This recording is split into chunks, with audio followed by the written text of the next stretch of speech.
এখানে ইউনুস ভাই আজকে 2 বিঘা মালটা জমিতে মালটা গাছে সার দিবেন এবং এই মালটা গাছে 20 থেকে 25 দিন পরে ফুল আসবে। আর এই ফুল আসার আগেই মালটা গাছে এই সারগুলা দিবেন।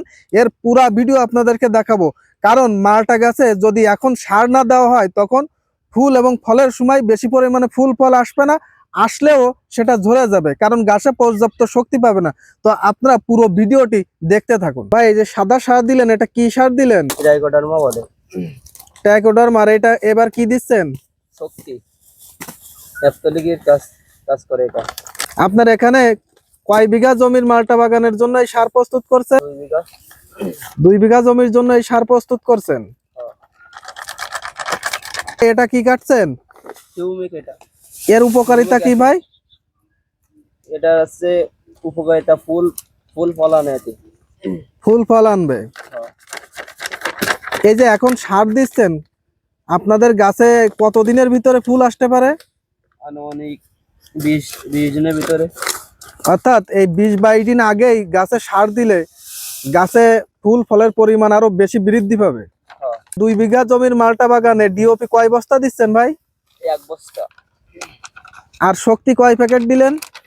শক্তি দিতে আছে 5টা। হিউমিক দিলেন কয় প্যাকেট?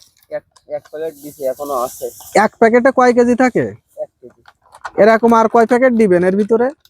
এখনো 2টা দেব। ভাই এটা কি কাটছেন? এটা সালফেট। এটা কয় প্যাকেট দিবেন টোটাল? 6টা। ভাই এটা কি কাটছেন এখন? বোরন। এটা কয় প্যাকেট দিবেন? এটা 6টা দেব। এই সবগুলা সার কি একসঙ্গে মিক্স করে নিতে হবে? হ্যাঁ ভাই, একসাথে মিক্স করে দিতে হবে সব। মিক্স করে নেওয়ার পরে তারপর আপনারা এটা কিভাবে বুনবেন? এটা আপনার গোড়ায় দিলে দেওয়া যাবে না, সমস্ত বাগান ছিটাই দিতে হবে। এটা কি হাতের সাহায্যে দিবেন না মেশিং এর মাধ্যমে দিবেন? হাতের সাহায্য। এটা আমি দিচ্ছি ভাই। এর উপকারিতা কি ভাই? উপকারিতা যেটা গাছ দুর্বল আছে ওটা সুস্থ হয়ে যাবে। পাতা লাল, আবার গাছ একটু দুর্বল হয়ে গেছে, ফল ফুল কম আসে, এর জন্য এটা দিতে হয়। সারগুলা তো এখন প্রস্তুত হয়ে গেছে নাকি? হ্যাঁ ভাই, প্রস্তুত শেষ। এখন কি গাবলায় ভরে বাগানে বোনার উদ্দেশ্যে উঠাবেন? হ্যাঁ ভাই। দর্শক এই যে দেখেন বাগানে যে ঘাস পাতা যা কিছু আছে তার উপর দিয়ে কিন্তু এই যে ভাই বুনে দিচ্ছেন। ভাই এই যে ঘাসের উপরে বুনে দিচ্ছেন সার, এত দামি দামি সার। হ্যাঁ ভাই। এইগুলা কি গাছের শিকড়ে টানতে পারবে? হ্যাঁ ভাই, পারবে ভাই।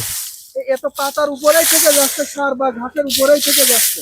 এ পাতা ভাই আবার ইয়ে যাবে, সার ভাই হয়ে যাবে, পাতা জৈব হয়ে যাবে, নষ্ট হয়ে। হ্যাঁ হ্যাঁ, নষ্ট হয়ে পাতা নষ্ট হয়ে জৈব হয়ে যাবে। ওই জৈবতে আবার গাছে খাদ্য টানবে। ও আচ্ছা, আপনি কি 2 বিঘা জমিতে এই নিয়মেই সার দিয়ে যাবেন? হ্যাঁ ভাই।